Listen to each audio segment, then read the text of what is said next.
সুপ্রিয় নবম দশম শ্রেণীর শিক্ষার্থীরা, আসসালামু আলাইকুম। আশা করি সবাই ভালো আছো। আজ আমি তোমাদের জন্য হিসাব বিজ্ঞান বিষয়ের কিছু অবজেক্টিভস নিয়ে হাজির হয়েছি। আজকের ক্লাসটি খুবই ইম্পর্টেন্ট, কারণ এই অবজেক্টিভস গুলো বা এই নৈর্ব্যক্তিক গুলো বিভিন্ন সময় পরীক্ষা এসেছে। সুতরাং আশা করি তোমরা সবাই ক্লাসটি মনোযোগ সহকারে পড়বে এবং সম্পূর্ণ ভিডিওটি দেখবে। ভিডিওটি দেখার পরে যেখানে যেখানে বোঝার বিষয়গুলো আছে এগুলো ভালো করে বুঝে নেবে এবং অবশ্যই ভিডিও শেয়ার করবে। এবং তোমরা এখনো যারা আমার এই চ্যানেলটি সাবস্ক্রাইব করনি, অবশ্যই সাবস্ক্রাইব করে রাখবে, তাহলে নিয়মিত আমার ক্লাসগুলোর নোটিফিকেশন পেয়ে যাবে। তো চলো আজকে ক্লাস শুরু করি।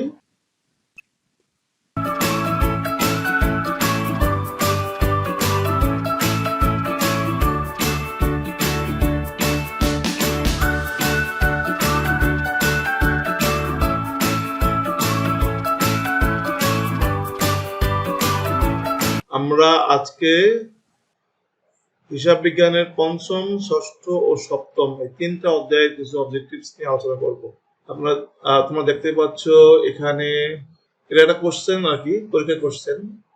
এই কোশ্চেনটাকে আমরা এখন সলভ করবো পঞ্চম, ষষ্ঠ ও সপ্তম অধ্যায়। তো প্রথম কোশ্চেনটা হচ্ছে, জাবেদা হচ্ছে একটি ড্যাশ।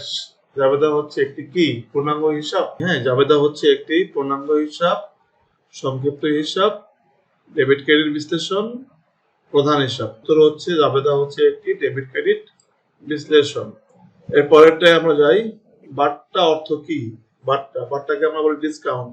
আমরা জানি দুই ধরনের বাট্টা আছে। একটা হচ্ছে, আমরা বলে নেই, বাট্টা হচ্ছে নগদ বাট্টা বা কারবাই বাট্টা। বাট্টা অর্থ হচ্ছে কি? মওকুফ, কমিশন, ছাড়, কোনটাই না। উত্তর হচ্ছে ছাড়।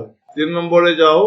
3 নম্বরে আছে সাধারণত ডেবিট উদ্বৃত্ত কি নির্দেশ করে? এই যে উদ্বৃত্ত বললাম, ডেবিট উদ্বৃত্ত, এটা হচ্ছে খতিয়ানের উদ্বৃত্ত। আমরা জানি খতিয়ানে মোট দুই ধরনের উদ্বৃত্ত আছে, একটা হচ্ছে ডেবিট উদ্বৃত্ত, একটা হচ্ছে ক্রেডিট উদ্বৃত্ত। এখন এর আগে একটা ওয়ার্ড ইউজ করছে, দেখো, সাধারণত। সাধারণত ডেবিট উদ্বৃত্ত বলতে বোঝায় হলো সম্পদকে বোঝায়। কি বোঝায়? সম্পদ। সাধারণত না বলে যদি এখানে বলতো যে দায় হিসাবে ডেবিট উদ্বৃত্ত কি বা সম্পদ হিসাবে ডেবিট, কিন্তু সাধারণত বলার কারণে ডেবিট উদ্বৃত্ত বলতে আমরা বলি কি? সম্পদ। এই যে সাধারণত, এই সাধারণত শব্দটা দিয়ে এটাকে মানে মার্কিং করা হয়েছে যে সাধারণত ডেবিট উদ্বৃত্ত বলতে কি বোঝায়। এবার 4 নম্বরে যাও। অশুদ্ধ রেওয়া মিল শুদ্ধ করার কৌশল কয়টি? অশুদ্ধ রেওয়া মিল শুদ্ধ করার কৌশল, তোমাদের পাঠ্য বইতে অশুদ্ধ রেওয়া মিল শুদ্ধ করার জন্য 7টি কৌশলের কথা বলা আছে। হিসাব সমীকরণের মূলধন ইকুয়াল টু কি হবে? হিসাব সমীকরণে মূলধন ইকুয়াল টু কি হবে? মূলধন ইকুয়াল টু কি হবে? দায় প্লাস স্বত্বাধিকার, নাকি স্বত্বাধিকার মাইনাস ব্যয়, সম্পদ মাইনাস দায়, নাকি আয় মাইনাস ব্যয়? কোনটা হবে? মোট সম্পদ মাইনাস মোট দায় ইকুয়াল টু হচ্ছে মূলধন। আমরা জানি মূলধন ইকুয়াল টু হলো সম্পদ বিয়োগ দায়। 4 ঘোড়া খতিয়ান ছক কাকে বলে? রাইট, 4 ঘোড়া খতিয়ান ছক হচ্ছে চলমান জের ছক। মানসাকের জন্য চলমান জের ছককে বলা হয় 4 ঘোড়া খতিয়ান ছক। কেন বলা হয়? কারণ এই চলমান জের ছকে টাকার জন্য 4টি ঘর থাকে। টাকার জন্য 4টি ঘর থাকায় একে বলা হয় 4 ঘোড়া খতিয়ান ছক। এবার 7 নম্বরটা দেখো। কোন হিসাবের জের দৈনিক ভিত্তিতে বের করা হয়? কোন হিসাবের জেরটা দৈনিক, এভরিডে, মানে প্রতিদিনের জের প্রত্যেক দিনই বের করতে হবে? এটা কোনটা? এটা কি খতিয়ান নাকি নগদান নাকি রেওয়া মিল নাকি জাবেদা? কোনটা হবে? আসলে এটা অ্যান্সার হচ্ছে নগদান বই। কারণ নগদান বই হচ্ছে এমন একটা খতিয়ান, নগদান বই হলো এমন একটা খতিয়ান যে নগদান বই লেখা কখনোই অসম্পূর্ণ রাখা যায় না। অর্থাৎ এভরিডে তোমার নগদ টাকা কত আসলো এবং নগদ টাকা কত চলে গেল, এভরিডে মানে প্রতিদিনের নগদ অন্তঃপ্রবাহ ও নগদ বহিঃপ্রবাহ বের করতে হয়। বের করে প্রতিদিনের যে নগদের ব্যালেন্স এটা বের করতে হয়। একজন ব্যবসায়ী সবসময় তার দৈনিক তার নগদের উদ্বৃত্ত কত এটা জানতে চান। এই জন্য নগদান বই কখনোই অসম্পূর্ণ রাখা যায় না। সুতরাং আমরা বলতে পারি যে দৈনিক ভিত্তিতে বের করা হয় নগদান বই। এটা পরীক্ষায় প্রায় আসে। ওকে, এবার আমরা 8 নম্বরে যাই। 8 নম্বরে বলা হয়েছে পাওনাদার হিসাবে কোন জের হবে? পাওনাদার হচ্ছে একটা দায়। দায় কোন জের হওয়া উচিত?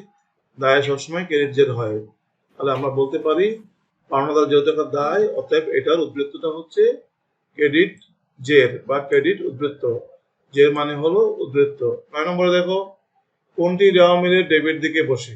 নিচের কোনটি রেওয়া মিলে ডেবিট দিকে বসবে? এখানে বিনিয়োগের বকেয়া সুদ এটা হচ্ছে একটা সম্পদ। কেন সম্পদ?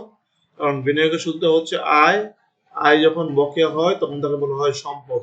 তো সম্পদ তো অলওয়েজ ডেবিট দিকে বসবে। 2 নম্বরে আছে প্রাপ্ত কমিশন। প্রাপ্ত কমিশনটা হচ্ছে আয়, আয় তো হয় ক্রেডিট দিকে বসে, আয় কখনো ডেবিট দিকে বসে না। কুঋণ সঞ্চিতি, কুঋণ সঞ্চিতি আমরা জানি যে সঞ্চিতি শব্দ থাকলে এটা অলওয়েজ ক্রেডিট দিকে বসে, এটা কখনো ডেবিট দিকে বসে না। উত্তোলনের সুদ এটা একটা আয়, এটাও কি ক্রেডিট দিকে বসবে। সুতরাং উত্তর হচ্ছে বিনিয়োগের বকেয়া সুদ। আচ্ছা, এরপরে আমরা যাই 10 নম্বরে, নিচের কোনটি জাবেদা বইয়ের শ্রেণী বিভাগ? আমরা জানি জাবেদা বইয়ের শ্রেণী বিভাগটাতে, হ্যাঁ, জাবেদা বইতে বলা আছে জাবেদা কত প্রকার ও কি কি। এখন এখানে দেওয়া আছে প্রাপ্য বিল বই, রেওয়া মিল, খতিয়ান, সঞ্চয় হিসাব। এর মধ্যে কোনটা হবে জাবেদা শ্রেণী বিভাগ? তোমরা জাবেদা শ্রেণী বিভাগ নিশ্চয়ই পড়েছো। জাবেদাকে দুই ভাগে ভাগ করা হয়, একটা হলো সাধারণ জাবেদা, একটা হলো কি বিশেষ জাবেদা। বিশেষ জাবেদাকে আবার ছয় ভাগে ভাগ করা হয়: নগদান বই, ক্রয় বই, বিক্রয় বই, ক্রয় ফেরত বই, বিক্রয় ফেরত বই। ওকে, এখন খতিয়ান তো জাবেদার শ্রেণী বিভাগ না, খতিয়ান হচ্ছে একটা ভিন্ন অংশ, হিসাব চক্রের একটা অংশ। রেওয়া মিল হচ্ছে একটা বিবরণী বা ছক, এটা জাবেদার অংশ না। চূড়ান্ত হিসাব মানে কি আর্থিক বিবরণী। আর্থিক বিবরণী হচ্ছে একটা হিসাব চক্রের ধাপ বা অংশ। তাহলে প্রাপ্য বিল বই এটা হলো সাধারণ জাবেদা, প্রাপ্য বিলটা হচ্ছে কি সাধারণ জাবেদা। এটা হলো জাবেদার শ্রেণীবিন্যাস। প্রাপ্য যে কোনো বই, প্রাপ্য বিল বই, প্রধান বিল বই, যে কোনো বই হলো কি এটা জাবেদার অংশ। এরপর দেখো 11 নম্বরটা আছে খতিয়ান হিসাবে দুদিক সমান করাকে কি বলে? ওকে, হ্যাঁ, খতিয়ান হিসাবে দুদিক সমান করাকে বলা হয় জেড টানা, রাইট অ্যান্সার। এরপরে 12 নম্বরে যাই, কন্ট্রাএন্ট্রিকে কি বলা হয়? আমরা জানি কন্ট্রাএন্ট্রি ইকুয়াল টু হচ্ছে বিপরীত দাখিলা। এবার দেখো 13 নম্বরটা, কোনটি প্রস্তুত করা বাধ্যতামূলক নয়? উত্তর রেওয়া মিল। কোনটি প্রস্তুত করা বাধ্যতামূলক নয়? উত্তর হচ্ছে রেওয়া মিল। রেওয়া মিল প্রস্তুত করা বাধ্যতামূলক না, এটা হচ্ছে আর্থিক বিবরণী তৈরি করার জন্য রেওয়া মিল লাগে, এবং এটার মাধ্যমে খতিয়ানের কোনো ভুল আছে কিনা, খতিয়ানের উদ্বৃত্তগুলো কোনো ভুল আছে কিনা নির্ণয় করা হয়। 14 নম্বর দেখো, মূলত অস্থায়ী হিসাব কোনটি? অস্থায়ী হিসাব এটা সবাই আমরা পারি, অস্থায়ী হিসাব হলো অনিশ্চিত হিসাব। এরপরে গেলাম 15 নম্বরে গেলাম। ওকে, আমরা এখন যাই হচ্ছে 15 নম্বরটা, ঠিক আছে। 15 নম্বর বলা আছে ব্যক্তিবাচক হিসাবে ডেবিট উদ্বৃত্ত দ্বারা ব্যবসায় কি বোঝায়? ব্যক্তিবাচক হিসাবে তোমরা জানো, ব্যক্তিবাচক হিসাব মানে যে হিসাব দ্বারা কোনো ব্যক্তি বোঝায় বা কোনো প্রতিষ্ঠান বোঝায় তাকে বলা হয় ব্যক্তিবাচক হিসাব। ব্যক্তি যখন ডেবিট হবে তখন হবে কি সম্পদ, আর ব্যক্তি যখন ক্রেডিট হবে তখন হবে কি দায়। উদাহরণ দিয়ে বোঝায় বলি ব্যাপারটাকে, মনে করি মুন্না স্টোর থেকে পণ্য ক্রয়, মুন্না স্টোর থেকে পণ্য ক্রয়, তাহলে আমরা এটাকে যদি জাবেদা করি কি হয়? ক্রয় হিসাব ডেবিট, মুন্না স্টোর ক্রেডিট। তাহলে এখানে মুন্না স্টোর পাওনাদার, পাওনাদার কি হয়? ক্রেডিট হয়। তার মানে মুন্না স্টোর হচ্ছে একটা ব্যক্তি, ব্যক্তি ক্রেডিট হওয়া মানে কি দায়। আবার যদি উল্টা ভাবি যে রহিম স্টোরের নিকট পণ্য বিক্রয়, জাবেদা করলে কি হবে? রহিম স্টোর ডেবিট, বিক্রয় ক্রেডিট। তো এখানে রহিম স্টোর ডেবিট মানে ব্যক্তিবাচক হিসাবটা ডেবিট হয়ে গেল। তাহলে এখানে রহিম স্টোরের কাছে আমরা টাকা পাবো, কারণ আমরা বিক্রয় করেছি, ওগুলো কি দেনাদার, ওগুলো সম্পদ। সুতরাং ব্যক্তিবাচক হিসাব যখন ডেবিট হবে তখন হবে কি সম্পদ। ওকে, ওকে 16 নম্বরে যাই। 16 নম্বরে গেলে কি আছে? হিসাব প্রক্রিয়ার কোন পর্যায়ে লেনদেনগুলোকে শ্রেণীবিন্যাস করা হয়? আমরা জানি হিসাব প্রক্রিয়ার প্রথম পর্যায়ে হচ্ছে লেনদেনগুলো লিপিবদ্ধ করা হয়। হিসাব চক্র যখন আমরা করেছি তখন আমরা জেনেছি না এটা, হিসাব চক্রের ফার্স্ট পর্যায়ে কি করা হয়? লেনদেনগুলোকে শ্রেণীবিন্যাস করা হয়, বিশ্লেষণ করা হয়, মানে ডেবিট ক্রেডিটে ভাগ করা হয়। আর 3 নম্বর পর্যায়ে হলো জাবেদা করা হয়। 4 নম্বর পর্যায়ে হলো খতিয়ান করা হয়। এখন এখানে প্রশ্ন করছে যে লেনদেনগুলোকে কোন পর্যায়ে শ্রেণীবিন্যাস করা হয়? শ্রেণীবিন্যাস মানে খতিয়ান করা। সুতরাং এর উত্তর হচ্ছে খতিয়ান হচ্ছে 3য় পর্যায়ে। সুতরাং এটা অ্যান্সার হবে হিসাব প্রক্রিয়ার 4র্থ পর্যায়ে লেনদেনগুলোকে শ্রেণীবিন্যাস করা হয়। 17 নম্বরে যাই আমরা এখন। উদ্বৃত্ত নির্ণয় করা হয় না কোথায়? উদ্বৃত্ত মানে কি জের, জের নির্ণয় করা হয় না কোথায়? আচ্ছা, আমরা এখন যাই হচ্ছে উদ্বৃত্ত নির্ণয় করা হয় না কোথায়? জাবেদায়, নগদান বইতে, খতিয়ানে না সবগুলোতে? জাবেদায় কোনো উদ্বৃত্ত হয় না আমরা জানি, খতিয়ানে উদ্বৃত্ত হয়, নগদান বইতেও নগদান বইতেও কিন্তু উদ্বৃত্ত হয়, যেমন ডেবিট ব্যালেন্স, ক্রেডিট ব্যালেন্স খতিয়ানি হয়, কিন্তু জাবেদায় কোনো উদ্বৃত্ত হয় না। জাবেদায় দুই পাশ কি হয়ে যায়, সমান হয়ে যায়। তাহলে উত্তর হচ্ছে কি জাবেদায়। এরপরে আমরা আছি হলো 18 নম্বর। 18 নম্বরে আমরা আছি কোনটি হিসাব ব্যবস্থার অঙ্গ নয়। ওকে, হবে কোনটা? না, রেওয়ামিল। রেওয়ামিল হচ্ছে যে অবস্থা, রেওয়ামিল তো কোনো হিসাব ব্যবস্থার কোনো অংশ না, এটা হচ্ছে একটা ছক বা বিবরণী। জাবেদা যেমন একটা চক্র, জাবেদা যেমন একটা হিসাব চক্রের অংশ, খতিয়ান হিসাব চক্রের অংশ এবং আর্থিক বিবরণী হিসাব চক্রের অংশ, কিন্তু রেওয়ামিল কোনো হিসাব চক্রের অংশ নয়। এটা হচ্ছে একটা বিবরণী বা একটা তালিকা বা একটা ছক, যেখানে আমরা খতিয়ানের যে ডেবিট ব্যালেন্স এবং ক্রেডিট ব্যালেন্স গুলো ঠিক আছে কিনা সেটা নির্ণয় করি। সুতরাং বলতে পারি যে রেওয়ামিল হিসাব চক্রের কোনো অংশ নয়। আমরা এর পরেরটা যাই, 19 নম্বরটা যাই। নিচের কোনটি নগদ তহবিলের উপর নিয়ন্ত্রণ রাখে? নগদ তহবিল বের করা হয় কোথায়? নগদান বই থেকে। নগদ তহবিল বের করা হয় নগদান বই থেকে। সুতরাং বলতে পারি যে নগদান বই নগদ তহবিলের উপরে নিয়ন্ত্রণ রাখে। আমরা এখান থেকে যেগুলো যেগুলো পড়াচ্ছি, এখানে কিন্তু অনেকগুলো মানে ধরো প্রায় 80% বিভিন্ন সময় বিভিন্ন বোর্ডের পরীক্ষা আসছে, বিভিন্ন স্কুলের পরীক্ষা আসছে। 2 ঘরে নগদান বইয়ের ব্যাংক কলামের ক্রেডিট বৃত্ত। 2 ঘরে নগদান বই, আমরা জানি নগদান বই হলো তিনটা, একটা হচ্ছে 1 ঘরে নগদান বই, একটা হলো 2 ঘরে নগদান বই, একটা হচ্ছে 3 ঘরে নগদান বই। এর মধ্যে 2 ঘরে নগদান বইয়ের ব্যাংক কলাম, 2 ঘরে নগদান বইতে কয়টা কলাম আছে? 2টা কলাম, একটা হচ্ছে নগদের কলাম, একটা হচ্ছে কি ব্যাংকের কলাম। এখানে বলা হয়েছে যে ব্যাংকের কলামের ক্রেডিট বৃত্ত, মানে ব্যাংক কলামটা যদি ক্রেডিট পাস বড় হয় তাহলে উত্তর হবে ব্যাংক ওভারড্রাফট, মানে ব্যাংক জমাতিরিক্ত।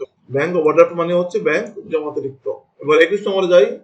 হিসাব সমাপ্তি, হিসাবের সমাপ্তি যে লেখার জন্য, হিসাবের এখানে র হবে, হিসাবের সমাপ্তি যে লেখার জন্য ব্যবহৃত হয় কি বা সিএফ, তাই না? সিডি বা সিএফ। তাহলে এখানে আসলে দুইটাই আনসার আছে, আর এখানে দুইটাই আনসার আছে, একটা হলো সিডি হবে, আবার কি সিএফ এ হবে, অর্থাৎ সিডি এবং সিএফ দুইটাই আমরা সমাপ্তি যে লেখার জন্য ব্যবহার করি, সিডি ব্যবহার করি এবং সিএফ ব্যবহার করি। আর প্রারম্ভিক যে লেখার জন্য ব্যবহৃত হয় বিডি এবং ডিএফ। এবার 22 নম্বরে গেলাম আমরা। 22 নম্বরে আছে জাবেদা এবং নগদান বইতে কোনটি মিল পাওয়া যায়, মানে কোন কলমটা? এটা হচ্ছে খতিয়ান পৃষ্ঠা। জাবেদাও খতিয়ান পৃষ্ঠা আছে এবং নগদান বইতেও খতিয়ান পৃষ্ঠা রয়েছে, তাহলে খতিয়ান পৃষ্ঠার কলামটা হচ্ছে মিল রয়েছে। আমরা এবার যাই 23 নম্বরে যাই।